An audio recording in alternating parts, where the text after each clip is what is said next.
Mesdames, Messieurs, chers amis chasseurs, permettez-moi de commencer ce rapport d'activité par un hommage à deux éminents chasseurs qui nous ont quittés tout récemment. Georges Dutruc-Rosset, ancien président de la FIC Paris, et bien sûr Olivier Dassault, qui nous a quittés le 7 mars dernier. La FICIF adresse ses plus sincères condoléances à tous leurs proches. Je reprends donc les principaux événements survenus depuis notre dernière Assemblée générale en présentiel. Nous sommes alors en juillet 2019. La réforme de la chasse française, avec son emblématique mesure, le permis à 205 €. La mise en place de l'éco-contribution, qui aboutit à la création de fonds financiers pour toutes les régions cynégétiques. Et puis le début des formations sécurité, obligatoires pour tous les chasseurs, pour tous les responsables des territoires et qui vont se dérouler dans les années à venir. Et puis ce fut le début du mois de mars 2020. Le premier confinement, suite à l'épidémie de Covid, qui allait durer 3 mois. Personne n'imaginait alors que le scénario allait se dérouler des mois et des mois durant, impactant la vie quotidienne de chacun et toutes les activités cynégétiques. Fermeture des bureaux, télétravail, annulation de toutes les assemblées, de toutes les formations, de toutes les réunions, de toutes les UG. À noter cependant, pas de chômage partiel pour tous les salariés des fédérations qui ainsi n'auront subi aucune perte de salaire. Nous voilà désormais en mai 2020. Un décret permettra au conseil d'administration de pouvoir prendre toutes les décisions nécessaires au bon fonctionnement d'une fédération en lieu et place de l'Assemblée générale. En dépit de multiples difficultés, la saison cynégétique pourra démarrer normalement, je dirais, au 1er juin. Le centre de Marly réouvre alors et le processus de rattrapage des examens et des formations pourra s'enclencher avec le concours de l'OFB. L'ouverture générale pourra se faire en septembre 2020 avec de bons indicateurs en ce qui concerne le gibier.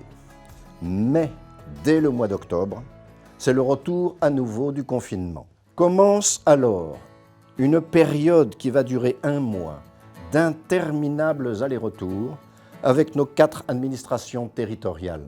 Sur fond d'imprécision et de silence des services des ministères concernés, je dois dire, pour obtenir les dérogations de régulation pour les sangliers et les arrêtés de chasse individuels. Souvenons-nous, c'était 3 heures maxi et moins de 20 km de votre domicile. Véritable parcours du combattant pour la FICIF, avec 4 situations différentes, des dates d'application non homogènes, d'où une confusion et une incompréhension bien normale pour tous les chasseurs de la FICIF. Quelle débauche d'énergie, quelle perte de temps, des centaines et des centaines d'heures. Et pour couronner le tout, la grippe aviaire s'est abattue sur 10 communes des Yvelines. Il faut à nouveau naviguer en décembre et en janvier entre les arrêtés de déconfinement, des déplacements et de couvre-feu. Viendra enfin la demande exceptionnelle de chasse en sanglier pour le mois de mars pour compenser une saison très perturbée en termes de régulation de cette espèce. Là encore, une situation très hétérogène entre Paris, l'Essonne, le Val d'Oise et les Yvelines.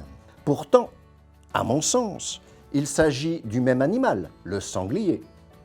Pourtant, à mon sens, il s'agit de la même problématique, les dégâts.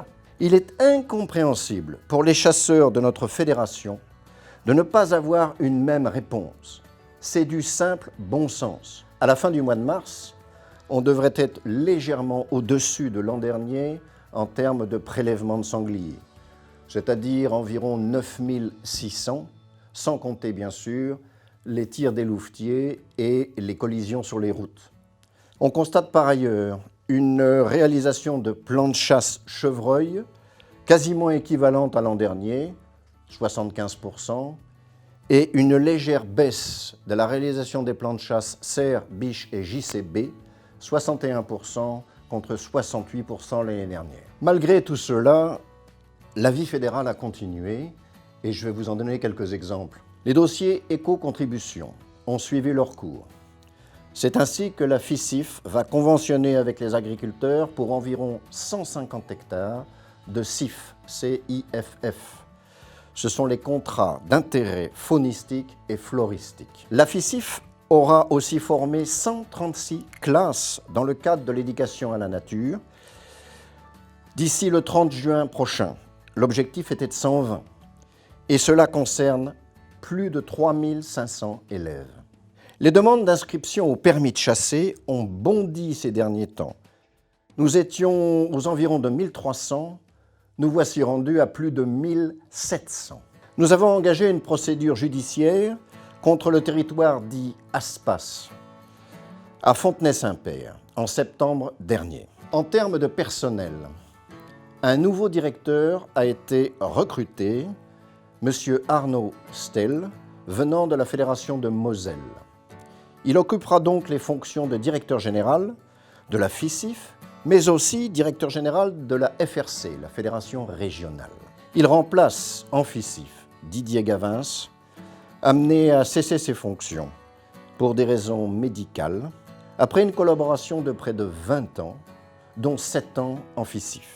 Je n'oublie pas les bons moments passés, tout comme les moins bons traversés ensemble, et je le remercie pour sa collaboration. Marion Zago nous a rejoints pour prendre en charge les programmes d'éducation à la nature, et ses débuts sont plus que prometteurs. Un nouveau collaborateur viendra aussi nous rejoindre en avril dans le cadre de la structure FRC. Il prendra en charge tous les dossiers éco-contribution et notamment celui de la venaison. Le temps me manque pour évoquer la situation au niveau national. J'aurais pu vous parler de la désinformation permanente, j'aurais pu vous parler du RIP, ce fameux référendum d'initiative partagée qui ne fait pas le plein et loin de là. J'aurais pu vous parler de la chasse aux migrateurs, les oies, les tourterelles. J'aurais pu vous parler aussi et enfin de la capture au gluot. Mais je ne peux pas passer sous silence les attaques incessantes et multiformes dont la chasse et les chasseurs sont victimes à longueur de semaine. La vénerie, et tout particulièrement celle du cerf en Yvelines, en est l'illustration hebdomadaire. Il devient très difficile d'exercer ce droit légal face à des opposants déterminés et confortés, je dois le dire, par une relative inaction des pouvoirs publics. Les chasseurs à tir ont démontré leur solidarité avec le monde des veneurs et le monde des suiveurs. Voyez-vous, mes amis, 2022 sera aussi une année d'élection pour toutes les fédérations. Ce sera pour la FICIF le début d'un deuxième mandat depuis sa création. Ce sera également le moment du renouvellement du schéma et donc une belle occasion de pouvoir discuter tous ensemble de son futur contenu. Une base solide existe en FICIF, soyez-en convaincus. De beaux projets sont en cours et nous aurons, je vous le dis, des opportunités à savoir saisir. Pour des raisons de Covid, nous avons été amenés à travailler pendant des mois et des mois en équipe restreinte, je dirais. Et je tiens à remercier tout particulièrement tous ceux des salariés et des administrateurs qui m'ont accompagné dans ces moments difficiles. J'appelle de tous mes vœux, comme tout le monde, au retour des réunions et des échanges en présentiel, dès qu'on pourra le faire. Il va falloir réapprendre à vivre normalement et à vivre ensemble. Compte tenu de nos traditions et de nos pratiques en milieu de chasse, je sais que ceci ne sera pas un effort. Le Salon de Mantes, 13 juin, devrait être la première manifestation en ce sens, sous réserve qu'il soit maintenu, bien évidemment.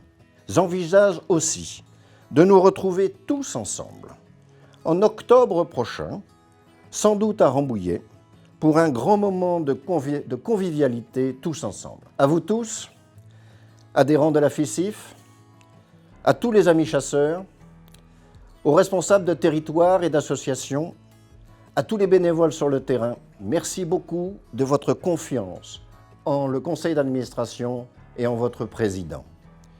Prenez bien soin de vous et de tous vos proches. À bientôt, tous ensemble, et merci pour votre attention.